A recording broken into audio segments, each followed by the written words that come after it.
Rest in piss, Yoshi P. Demoted from Square Enix's board of executives and now currently being damage controlled by the online gaming community. The gamers cannot bring themselves to admit the fact that the Square Enix personality that they propped up for the past decade has proven himself to be a complete and abject failure. Final Fantasy XVI not only bombed, it completely destroyed the Final Fantasy brand. There will be no recovery for Final Fantasy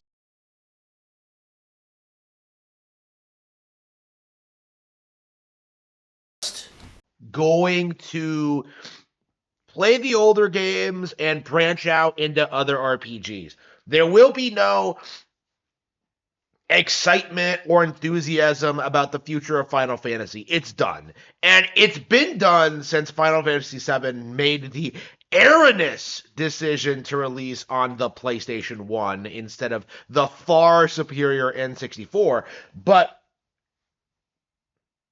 this is the end result of that decision. Merging with Enix, refusing to support Nintendo platforms, moving away from turn-based RPG gameplay to try and be some like DMC light. Everything Final Fantasy has done essentially boils down to the same stubborn refusal to support Nintendo platforms. They are doing everything in their power to try and continue as if like Nintendo is somehow detrimental to their brand, and abandoning them was like the cornerstone of their success, when in reality that attitude is what's holding them back, right?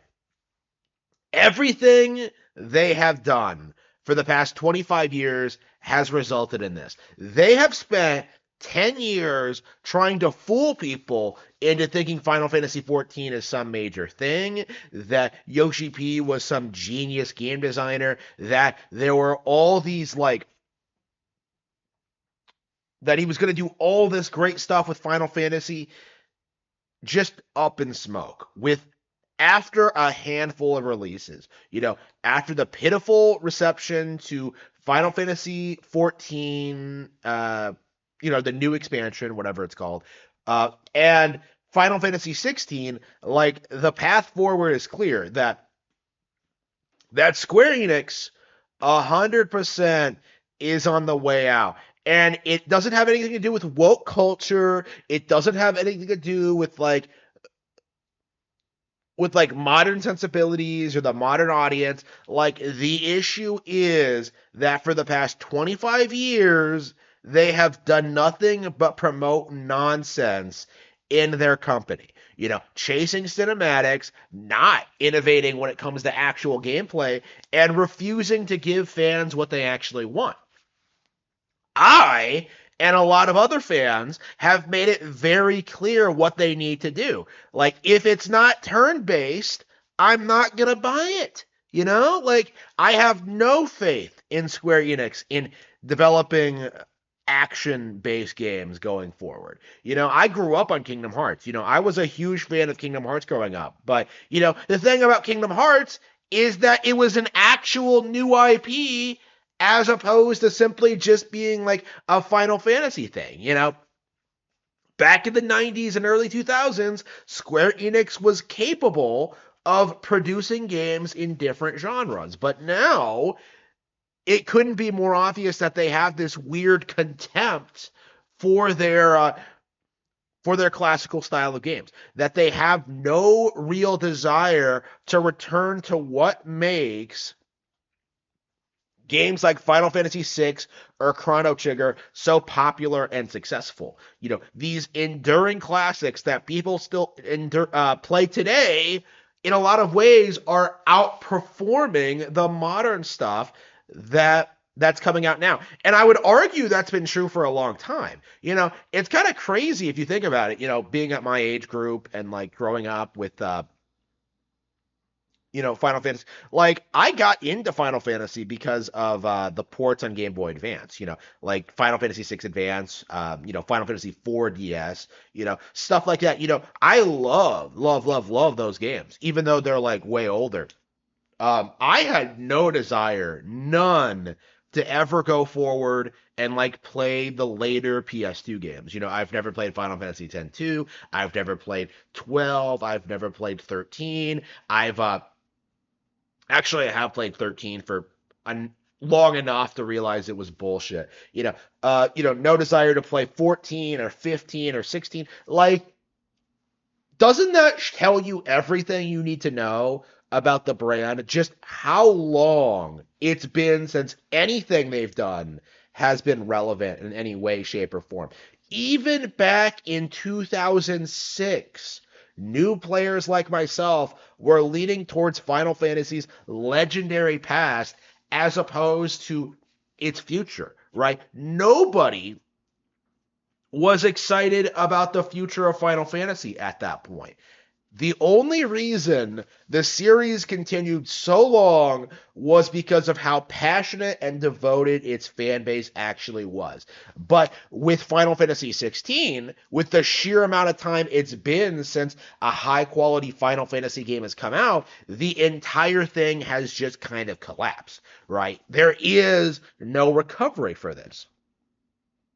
And when it comes to Yoshi P, like Yoshi P specifically was the developer that Square Enix was trying to build up as their Rockstar, right? The thing that Nintendo specifically does not do. This idea that Yoshi P was going to come in and, because of the success of Final Fantasy XIV, usher in this glorious new age of Final Fantasy.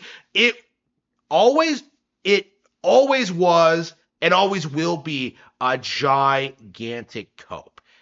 And now that like his star has fallen and people have seen him for what he really is, someone who's willing to bend over backwards for tranny voice actors and refuse to acknowledge any real problems with Final Fantasy 14 and put out something as lazy and unfinished as Final Fantasy, like Yoshi P, now that his star has fallen, the same people who have spent years propping him up are unwilling to acknowledge that he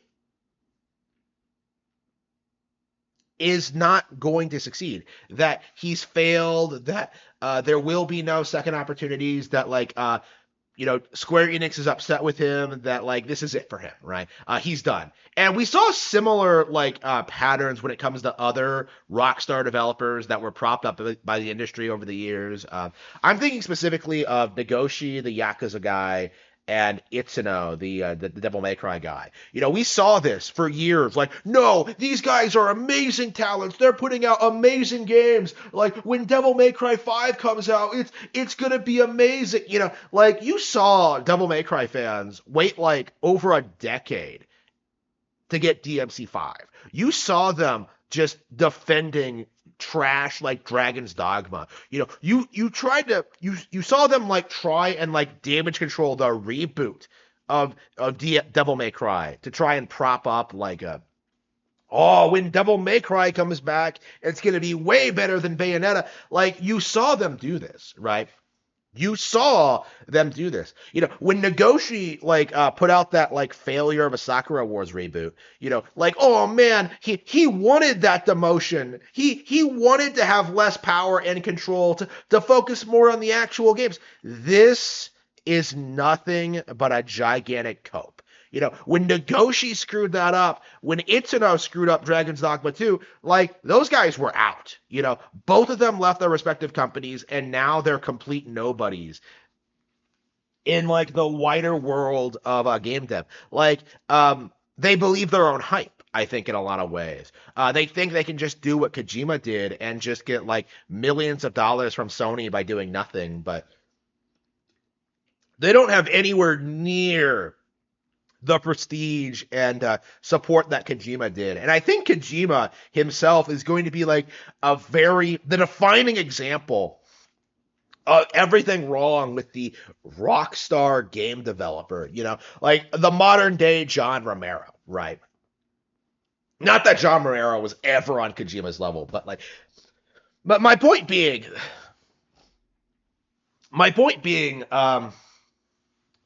like the industry has desperately been trying to like fabricate their own equivalent to Shigeru Miyamoto for like the since the dawn of time, honestly. Yuji Naka, Keiji Onofune, Nagoshi, like Kojima, like all of these guys have been propped up and knocked down in a desperate attempt to try and find someone that can compete with Nintendo and their IPs. And every single time, without fail, they fall.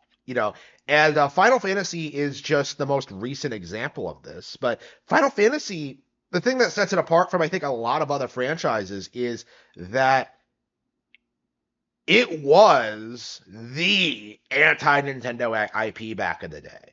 Back in the 90s with like the PlayStation and Final Fantasy 7, the reason you hated Nintendo was because of Final Fantasy 7.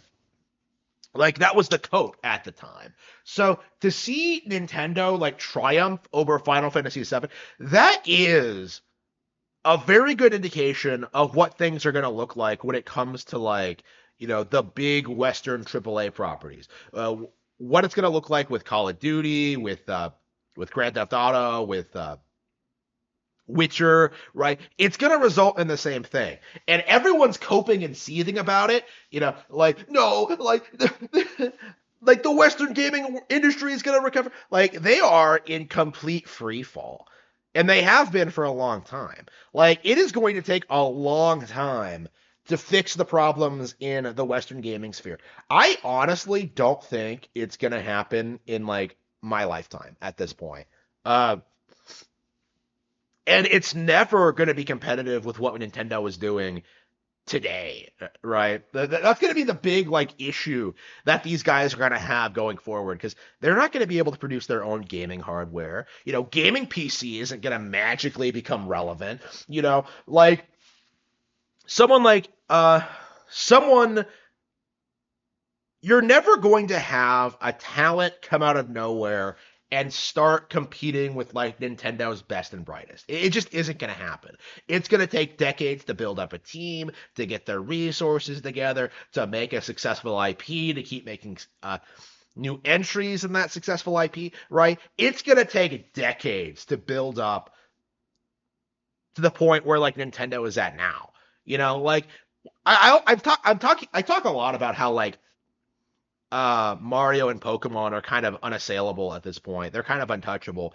But I think that extends to a lot of other B string Nintendo franchises as well. Like we don't talk enough about how like Xenoblade has surpassed Final Fantasy, how Fire Emblem has surpassed Final Fantasy, right? We don't talk in general about how like Metroid is like the premier title in its genre now, right? We don't. Well, I mean, it always was, but like all of the competitors, the Metroid like thing, the Metroidvanias, not a real genre, but like the cope recently was that indie developers would like dominate this sphere, and that Hollow Knight is way better than Metroid. Like we've gotten more Metroid games in the past like 7 years than we'll ever get from like Hollow Knight. Like we got Samus Returns, we got Dread, we're getting Prime 4 this year. Like meanwhile, the Hollow Knight guys can't even get Silk Song out. That's a really good example of like what's going to happen when it comes to these darling indie devs.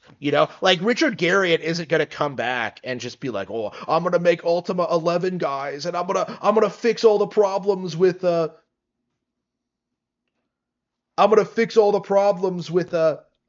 Is it 11 or 10? Did they ever produce a 10? I don't know. Well, I'm going to produce a new Ultima and I'm going to fix all the problems. Like, he's not going to do that. Like, in spite of, like, the boomer worship for Ultima, like, it wasn't competitive at the time and it's not going to be competitive now. Like, just look at what happened with Baldur's Gate 3.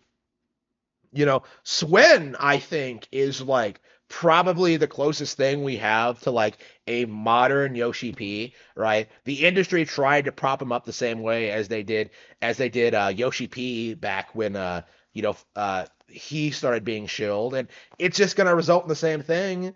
Like reality is going to set in, and people are going to realize that, like, wait a minute, this game, this guy isn't competing with Nintendo properties. How long is it going to take Swin to produce another CRPG? Like that's something that, like, a lot of people don't really understand. When you look at Xenoblade, we're getting like one every 5 years. All of them bigger than Baldur's Gate 3. Like Xenoblade Chronicles X is like over a decade old, and that's better than Baldur's Gate 3. So like this just goes to show you like what's going to happen not only to Yoshi P, but to every single Rockstar developer that the industry tries to prop up, is that all of them are going to fall before Nintendo.